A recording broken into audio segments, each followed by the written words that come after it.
Well, NXT Takeover Rival.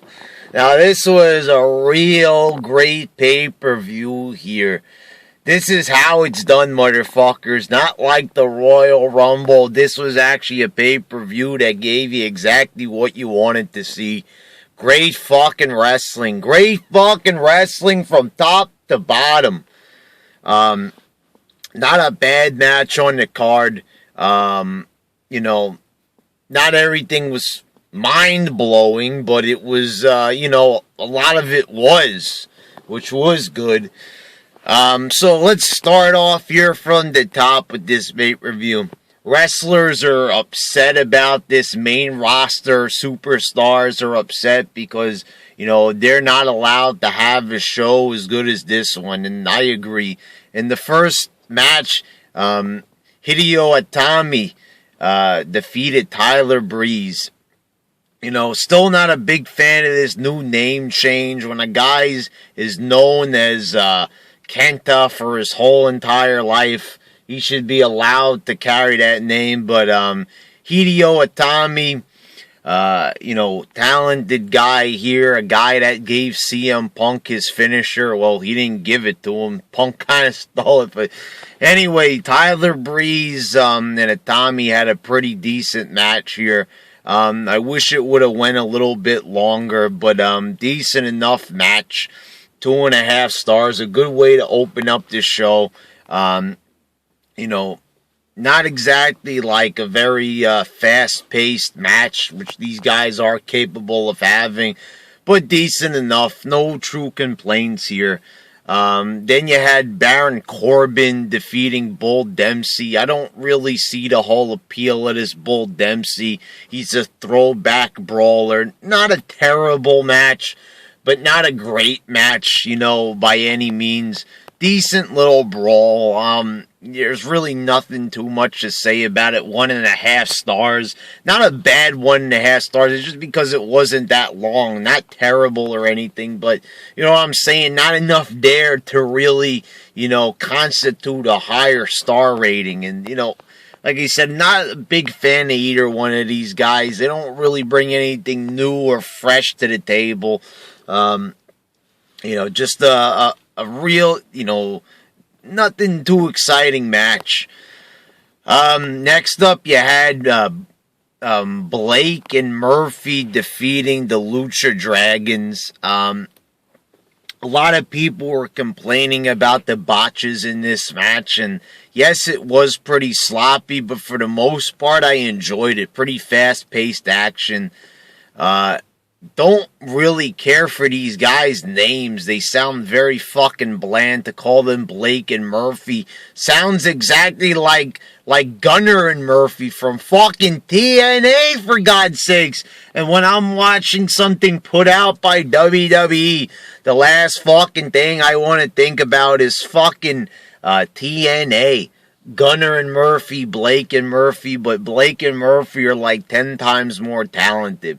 They did this fucking move where they threw Kalisto up in the air and hit a fucking neck breaker. What a sick fucking move that was.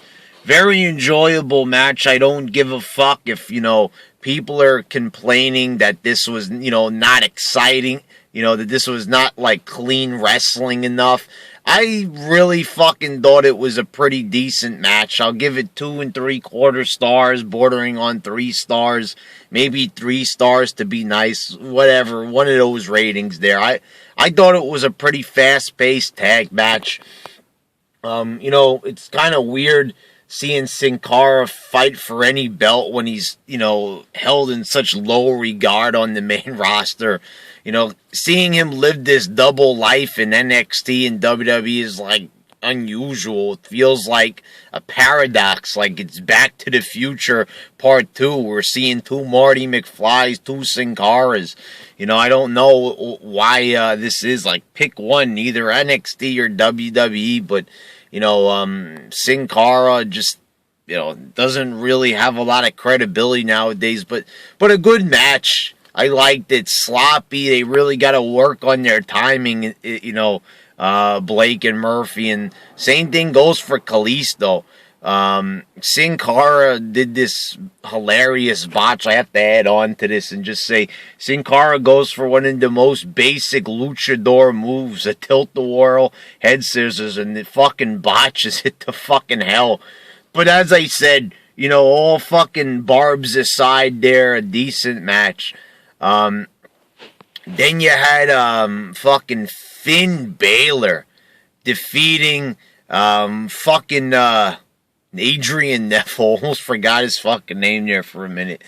This was a great fucking match with near falls aplenty. Holy fucking shit.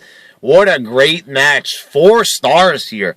Without a fucking doubt, Finn Balor. You can see what Stone Cold is talking about when he sees the future in this man. Holy fucking shit. What a great match this was. Just back and forth the whole way through with 2 very talented wrestlers. Just holy fucking shit. I have to just say that. Holy fucking shit. Finn Balor, man. This guy, you know, there wasn't really a whole lot of talk about Prince Devitt, you know, for fucking years. You know, this guy's been wrestling on the independents and in Japan for fucking years, and I always heard of Prince Devitt. Thank God they changed this guy's name and the fucking body paint. I don't know, you know, some people would say it's goofy, but for me, you know, I think actually it looks pretty good to me. I think that this is actually, you know, having him come in there all painted up, I thought it'd be kind of goofy, but actually I kind of adjusted to it. I think that actually the guy looks pretty fucking tough, Darth Maul or not. I think he looks like a pretty talented guy, you know. So the paint really does not matter to me or anything like that. Yeah, he comes out all boogeyman like. I don't give a fuck. He's a talented fucking wrestler. And I wish I could have pushed that guy over on his bike. Just fucking rolled down the window and push him over. Fucker. Watch NXT! Anyway. Up next, you had the women's division, the women's title match. And we got to see Sasha Banks finally defeating Charlotte. Holding the belt for a fucking year. Defeating Charlotte. Becky, whatever the fuck her name is, forgetting these names here, Bailey, Becky Lynch, that was her name, forgot. You know, I haven't been really watching NXT regularly, you know, got back into it with this pay-per-view, but this was a fucking incredible fucking women's match. Holy fucking shit. 3.5 stars here. Just, this is what women's wrestling should be. And dare I even say it, this is more exciting than Trish versus Lita, you know, the era of Trish and Lita. I don't care. Like, these 4 right here, the fucking match, they've never had a match this good in the women's division in WWE. They've never had, you know, or this match, or just like a time in women's wrestling. This is it right here. And TNA, shut the fuck up. It wasn't this good. This was fucking, like, great for women's wrestling. Might have not been the best match ever, but for women's wrestling, even for any type of fucking wrestling, this was fucking awesome. Guys, this is fucking, like, you know, what it should be about here. If this is what women's wrestling is capable of, why is this not on Raw? I can kind of see why they're so upset, because it's kind of obvious. It's not just like, oh, this is, you know, when people are in NXT, it's like fucking magical. It's like fucking Hogwarts or some fucking shit. No, it's not like that at all. The fact of the matter is that they're fucking held back on Raw and SmackDown, all these other pay-per-views. They're not allowed to fucking wrestle to the best of their ability. They're fucking forced to have short, nothing matches, like it was said in Dave Meltzer's newsletter there, you know. You can see why everybody's getting so fucking upset, because it's not fucking fair. You know, I'm like happy to see this pay-per-view, but getting upset at the same fucking time, because, like, why do we have to see this only in NXT? Why can't we see this everywhere? On all of WWE's program, there's no fucking excuse why we should ever have to sit through a bad match. There's no excuse for having fucking bad, stupid, fucking bad matches on purpose. Vince McMahon sitting there fucking talking about people's attention spans. There was many people I know who sat through this fucking pay-per-view and greatly enjoyed it. So what the fuck is that fucking bullshit all about? Don't come to me saying that, you know, that people are not ready for fucking long matches and shit. Get the fuck out of here with that fucking nonsense. You know, people are damn well fucking ready. They're ready to have good fucking wrestling, you know, on fucking Raw again. They're ready for good fucking great pay-per-views once again that are fucking epic. Not that we don't ever get it, but I'm just saying you could look at NXT and you can see there's something very, very fucking different. The wrestling is innovative. I've never seen anything like it before. It's almost like you can compare it to something like Ring of Honor, but more memorable, you know? It's just the way how it is. You know, so I don't understand how the developmental seems to be better. I mean, maybe it's because the developmental is put together by a lot of wrestlers that have been wrestling for many years. Some of them even longer than some of the wrestlers on the fucking main roster. Maybe that's why. I don't fucking know. But wherever it is, fix that fucking shit. And then in the main event, you had Kevin Owens defeating Sami Zayn for the NXT Championship. And, you know, I'm not a big fan of when Sami Zayn just won the title and they're taking it right off of him. You know, that was my initial impression. But then I was like, Kevin Owens, which is actually one of the fucking best name changes they've done in a long time. So they could get the fucking initials KO. You know, fuck, man. Kevin Owens right here.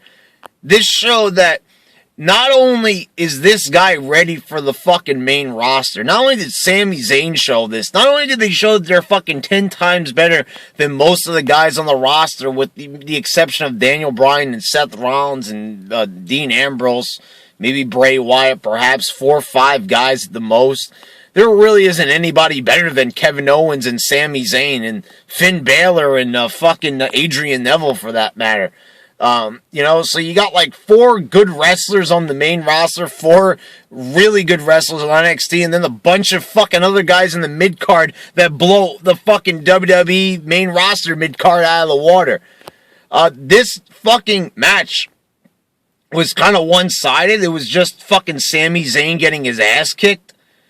But Sami Zayn's little, like, rallies and fucking, just the whole ass kicking, it was great. And it was, like, 10 times better than the ass kicking that Brock Lesnar gave John Cena.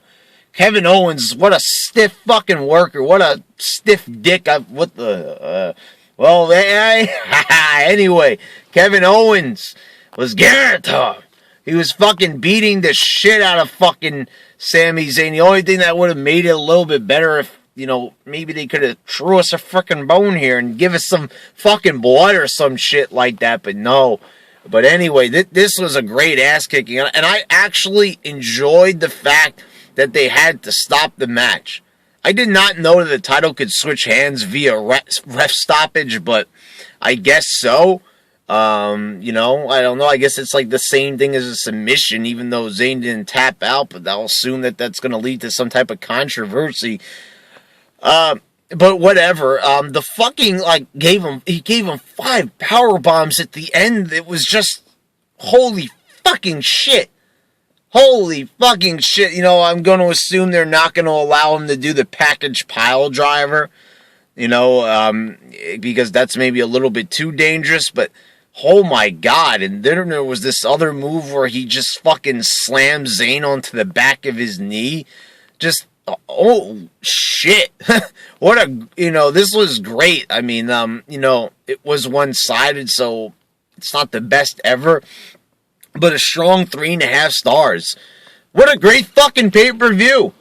You know, like, not a bad match on it, some minor complaints, you know, but that's what I do here. I bitch, I critique these matches. But all joking aside, I mean, like, I give this fucking pay-per-view an 8.5. 8.5 out of 10, motherfuckers.